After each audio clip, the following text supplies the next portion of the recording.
I'm at a crossroads. I'm desiring rice, yet I never desire how I feel after. Team Rice. My wife is Team Rice, and we're talking about the very, very best, top of the art drug of choice. It is the local Mexican restaurant's rice. I go to my wife and I'm like, hey, I want to talk to you about something. I want rice. Mind you, this video is filmed like 10 minutes after I just posted my last week's video. And she was like, whoa, me too. Yeah, let's go get some. She's always so like chipper and like, yeah, let's do it. And I'm like, dang, do you not talk poorly to yourself when you feel bad? When you feel... Actually, I got a question for you guys. When you feel physically poor due to food choices, do you also feel mentally poor because you feel bad and then you start to go on this cycle of like, oh my God, what did I do again? I did it again. Oh my God. Or are you more logical and you're like, oh man, the body doesn't feel well. That's okay. We'll try again tomorrow. I was thinking I was going to look to my wife for support. And I don't know why I had expectations of how she would support me. And she's all about loving the body. And so am I. I'm not like anti-loving my body. But man, I thought she was going to be like, yeah, like let's talk about it. Why are you really feeling this way? But she's like, things isn't always that deep. Sometimes you could just want it. But make sure you're in the right mindset. I'm like, oh my God. She is so cool. Her mind's like Muji. If you know Muji on Sundays, he's like a religious dude, but like spiritually religious.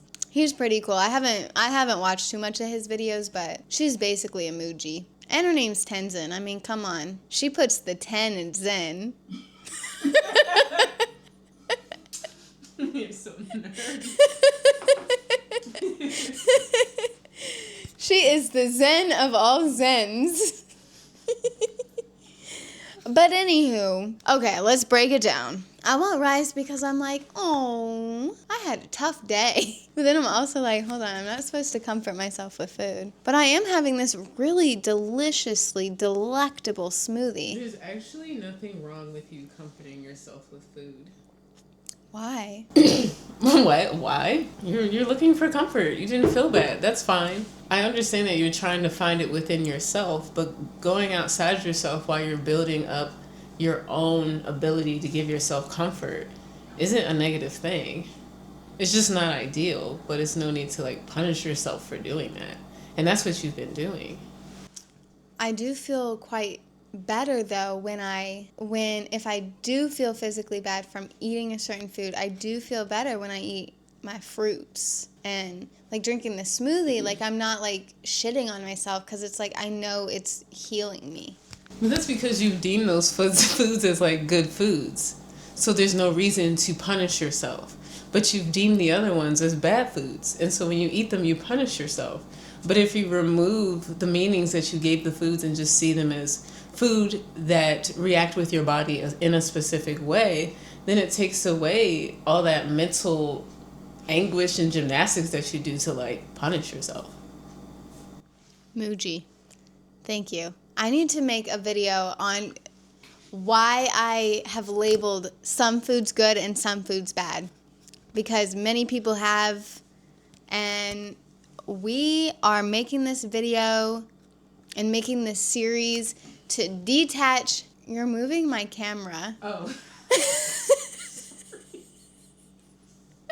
I'm making this video series to detach from food, to detach from the mind, to get into the soul, to get into the present, to create food freedom, to create a community. And if you are wanting to be here for all that and for this crazy, amazing journey, and to see hella amazing progress, go ahead and like and subscribe. And go ahead and watch the other videos to this series. Until next time, much love and happy healing. Bye. I'm Sequoia.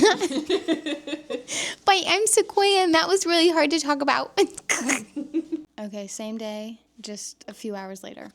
I'm at such a crossroad because I want this rice, but then I literally don't feel like the absolute greatest because I had chips earlier. And so I just kind of feel like bleh, and like my stomach's like extended. No, my stomach's extended. But I want the rice. And so then I was like, no, I'm not going to have it. Tenzin, you can just go ahead and have it.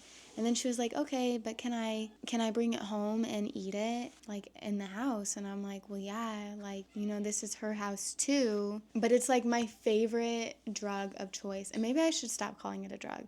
But at the same time, I kind of feel like that's literally, it is. Like, it's like something I don't want to keep going to. Yeah, I keep going to it. Is that not like a drug, right? I don't know. So I was telling Tenzin all this, and she's like, what's your ego saying right now? And I'm like, I just can't stop thinking about how my stomach feels in my pants. And I'm like, oh my God. I felt like this since a child.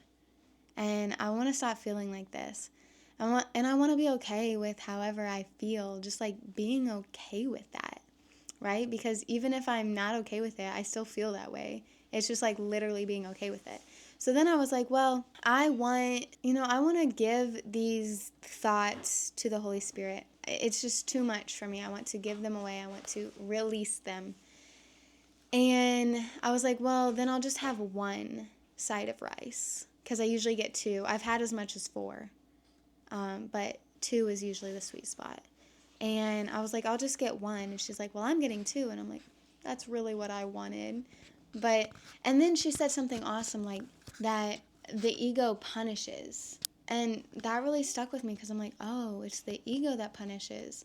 Because I definitely feel like I punish myself. But it's not it's not me, it's my ego. The ego punishes. So then she was like, have some faith in yourself. Have some faith that because I was like, I'm so scared of like letting myself go and like gaining all the weight that I've lost back and just going into like a deep, dark depression. I know this sounds so silly, but I'm like, what if I don't fit into like any clothes on the whole market? I just got so big that I just like don't fit in anything. I have to like custom order. I'm like, this is wild. I know.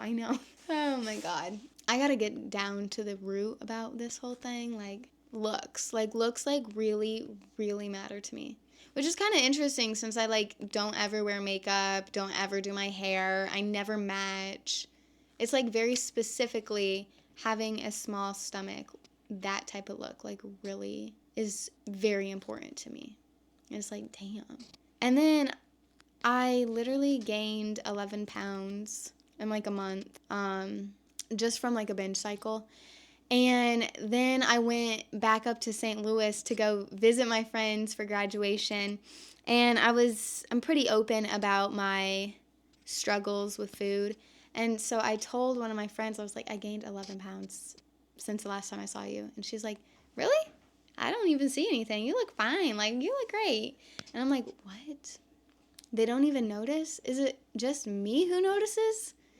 But then I like watch the videos back and stuff, and I like see a difference. I notice a difference.